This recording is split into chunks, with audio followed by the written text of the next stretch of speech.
Kwa majina naitwa Deborah George Mwenda aka Bondia Mrembo.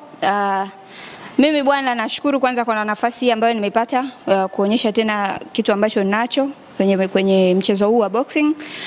Nimejiandaa vizuri, nimejiandaa vya kutosha.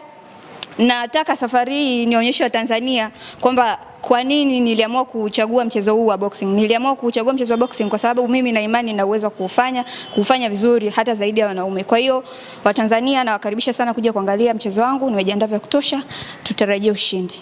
Hii ni mechi yangu ya kwanza ya international, nimeipokea kwa uzuri na ni kama mwanzo mzuri kwangu kwa sababu target zangu mimi ilikuwa ni kucheza kimataifa. Kwa hiyo kupata nafasi hii ya kucheza mchezo wa kimataifa nimeipokea vizuri na nimeifurahia na nitaifanya vizuri. Hapana, msanii hujanielemea. Unajua boxing ni vile mtu ambavyo kila siku anakuwa. Kwa sababu mimi kutoka nilikotoka mechi yangu ya mwisho mpaka sasa hivi nina maandalizi ya kutosha.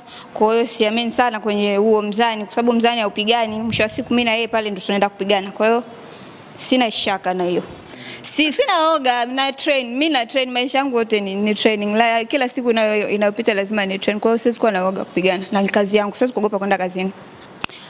Watarajie mchezo mzuri, mabadiliko. Kitu ambacho kwanza mimi naweza kukiri kwamba mimi nazidi kuwa bora kila siku. Kutoka nilipoanzia mpaka sasa hivi nimebadilika. Yes, nimebadilika. Foundation yangu wanasemaga msingi wangu haukuwa poa sana. Kwa hiyo jinsi siku zinavyozidi kwenda nazidi kuwa vizuri zaidi na niko vizuri. Kwa hiyo watarajie tu ushindi.